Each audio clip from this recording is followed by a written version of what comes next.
Hi ಎಲ್ಲರಿಗೂ ನಮಸ್ತೆ. ಇವತ್ತು ವಿಡಿಯೋ ಮಾಡ್ತಾ ಇರೋದಕ್ಕೆ ರೀಸನ್ ಏನಂದರೆ ಒಬ್ರು ನನಗೆ ಮೆಸೇಜ್ ಮಾಡಿದ್ರು, ಆನ್ಲೈನ್ ಪೇಮೆಂಟ್ ಓನ್ಲಿ ನೋ ಸಿಗೋಡಿ ಅಂತ ನೀವು ಪ್ರತಿಯೊಂದು ವಿಡಿಯೋ ಫೋಟೋದಲ್ಲಿ ಮೆನ್ಷನ್ ಮಾಡಿರ್ತೀರಾ.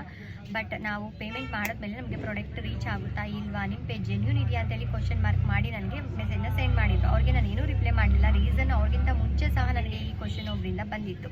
ಸೊ ಕಸ್ಟಮರ್ಸ್ಗೆ ಇನ್ನೂ ಈ ಡೌಟ್ಸ್ ಇದೆ. ಏಕೆಂದರೆ ಶಾಪ್ ಓಪನ್ ಆಗೋದಕ್ಕೆ ಮುಂಚೆ ಅಂದರೆ ಏನೋ ಡೌಟ್ಸ್ ಇರುತ್ತೆ, ಪಾಪ ಕೇಳ್ತಾರೆ ಅನ್ಕೋಬೋದು. ಬಟ್ ನಾನು ಶಾಪ್ ಓಪನ್ ಮಾಡಿದ್ಮೇಲೆ ಮೇಲೆ ಓಪನ್ ಮಾಡಿದ್ದು ಫಸ್ಟ್ ಅದರದ್ದು ವಿಡಿಯೋ ಮಾಡಿದ್ದೀನಿ, ಕೆಳಗೆ ಓಪನ್ ಮಾಡಿದ್ದು ಅದರದ್ದು ವಿಡಿಯೋ ಮಾಡಿದ್ದೀನಿ. ಪ್ರತಿದಿನ ನಾನು ಪ್ರಾಡಕ್ಟ್ನ ಶಾಪಲ್ಲೇ ಡಿಸ್ಪ್ಲೇಗೆ ಹಾಕಿ ನಾನು ವಿಡಿಯೋ ಮಾಡಿ ಅಪ್ಲೋಡ್ ಮಾಡ್ತೀನಿ. ಆದರೂ ಕಸ್ಟಮರ್ಸ್ಗೆ ಡೌಟ್ ಇದೆ. ಈಗಲೂ ನಾನು ಶಾಪಲ್ಲೇ ವಿಡಿಯೋ ಮಾಡ್ತಾ ಇದ್ದೀನಿ ನೋಡಿ.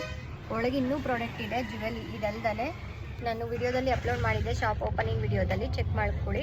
ನಾನು ಫಸ್ಟು ಯಾಕೆ ನಾವು ಸಿ ಒ ಡಿ ಕೊಡೋದಿಲ್ಲ ಅಂತ ಹೇಳ್ತೀನಿ. ಸಿ ಒ ಡಿ ಯಾಕೆ ಕೊಡೋದಿಲ್ಲ ಅಂದರೆ ಮುಂಚೆ ನಮಗೆ ಫೆಸಿಲಿಟಿ ಇರಲಿಲ್ಲ, C O D facility courier ಮತ್ತು ಪೋಸ್ಟಲ್ಲಿ. ಈಗ ಫೆಸಿಲಿಟಿ ಇದೆ, ಆದರೂ ನಾನು ಕೊಡೋದಿಲ್ಲ. ರೀಸನ್ನು ನಾನು ಶಿಪ್ಪಿಂಗ್ ಪೇ ಮಾಡಿ ಪ್ಯಾಕಿಂಗ್ ಮಾಡಿ ಅದರದ್ದು ಚಾರ್ಜಸ್ ಆಗಿರುತ್ತೆ ನನಗೆ. ಇನ್ ಕೇಸ್ ನೀವೇನಾದರೂ ಪ್ರಾಡಕ್ಟ್ನ ರಿಸೀವ್ ಮಾಡ್ಕೊಳ್ಳಿಲ್ಲ ಅಂದರೆ ಅದು ನನಗೆ ರಿಟರ್ನ್ ಆಗುತ್ತೆ. ಆಗ ನನಗೆ ಅದು ಪ್ರಾಡಕ್ಟು ವೇಸ್ಟ್, ಅಂದರೆ ನಾನು ಪ್ಯಾಕಿಂಗು ಶಿಪ್ಪಿಂಗ್ ಚಾರ್ಜಸ್ಸು ವೇಸ್ಟ್ ಆಗುತ್ತೆ. ಇನ್ನೊಂದೇನು ಅಂದರೆ ಪ್ರಾಡಕ್ಟು ನೀವು ರಿಸೀವ್ ಮಾಡಿಕೊಂಡು ಪೇ ಮಾಡ್ತೀರಾ, ಬಟ್ ಆ ಅಮೌಂಟು ನನಗೆ ರೀಚ್ ಆಗೋದು ಡಿಲೇ ಆಗುತ್ತೆ. ಡಿಲೇ ಆದಾಗ ನಾನು ನ್ಯೂ ಪ್ರಾಡಕ್ಟ್ನ ಪರ್ಚೇಸ್ ಮಾಡಲಿಕ್ಕೆ ಕಷ್ಟ ಆಗುತ್ತೆ.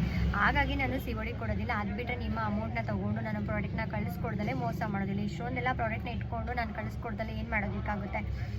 ಸೊ ಹಾಗಾಗಿ ನಾನು ಸಿ ಒ ಡಿ ಆಪ್ಷನ್ ಕೊಡೋದಿಲ್ಲ. ಇನ್ನೊಂದೇನು ಅಂದರೆ ಪ್ರಾಡಕ್ಟ್ನ ವೇರ್ ಮಾಡಿ ವಿಡಿಯೋ ಮಾಡಿ ಅಂತ ಕೆಲವೊಬ್ರು ಕೇಳ್ತಾ ಇರ್ತೀರಾ.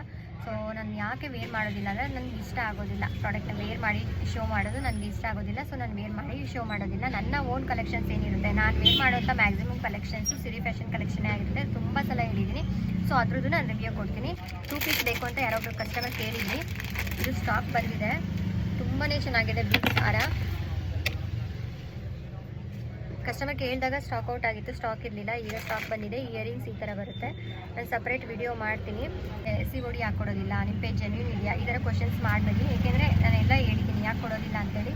ಮತ್ತು ಇನ್ನೊಂದು, ಕಸ್ಟಮರು ಮುಂಚೆ ಅಮೌಂಟು ಪೇಮೆಂಟ್ ಮಾಡಿ ನನಗೆ ಯಾವ ಪ್ರಾಡಕ್ಟು ಬೇಕು ಅಂತ ಬುಕ್ ಮಾಡ್ತಿದ್ರು, ಎಲ್ಲಿಂದ ಬುಕ್ ಮಾಡ್ತಿದ್ರು ಎಲ್ಲ ಸಹ ನಾನು ಅದ್ರದ್ದು ಒಂದು ಸ್ಕ್ರೀನ್ಶಾಟ್ ಒಳಗೆ ನಾನು ಮೆನ್ಷನ್ ಮಾಡ್ತಿದ್ದೆ. ಕಸ್ಟಮರು ಪರ್ಚೇಸ್ ಮಾಡಾದ್ಮೇಲೆ ಅವ್ರಿಗೆ ರಿಸೀವ್ ಆದಮೇಲೆ ಕಸ್ಟಮರ್ ರಿವ್ಯೂ ಕೊಡೋರು ಅದ್ರದ್ದು ನಾನು ಅಪ್ಲೋಡ್ ಮಾಡಿದ್ದೀನಿ. ಅದೆಲ್ಲ ಚೆಕ್ ಮಾಡ್ಕೊಳ್ಳಿ. ಇನ್ನೂ ನಿಮಗೆ ನಂಬಿಕೆ ಬರಲಿಲ್ಲ ಅಂದರೆ ನಾನು ಏನೂ ಹೇಳೋದಕ್ಕಾಗಲ್ಲ.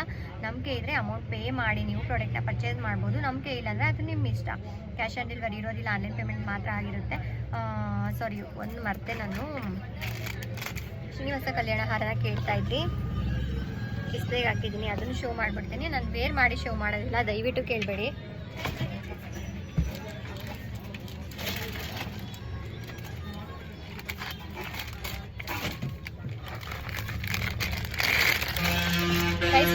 ಪ್ರೈಸ್ ಕಮ್ಮಿ ಮಾಡಿ ಕೊನೆಗೂ ಪ್ರೈಸ್ ಕಮ್ಮಿ ಮಾಡಿದ್ದೀನಿ. 1650 ರುಪೀಸಿಂದ 1499 ರುಪೀಸ್ಗೆ ಶ್ರೀನಿವಾಸ ಕಲ್ಯಾಣ ಹಾರನ್ನ ಪ್ರೈಸ್ ಕಮ್ಮಿ ಮಾಡಿದ್ದೀನಿ. ನೋಡಿ ಎಷ್ಟು ಚೆನ್ನಾಗಿದೆ. ಸೊ ಆರ್ಡರ್ ಪ್ಲೇಸ್ ಮಾಡಬೇಕು ಅಂದರೆ ವಾಟ್ಸಪ್ ನಂಬರ್ ಮೆನ್ಷನ್ ಮಾಡಿರ್ತೀನಿ. ಆ ನಂಬರ್ಗೆ ಮೆಸೇಜ್ ಮಾಡಿ ಹೆಚ್ಚಿನ ಕಲೆಕ್ಷನ್ಸ್ಗೆ ಪೇಜ್ನ ಫಾಲೋ ಮಾಡಿ, ಲೈಕ್ ಮಾಡಿ, ಶೇರ್ ಮಾಡಿ. Thank you.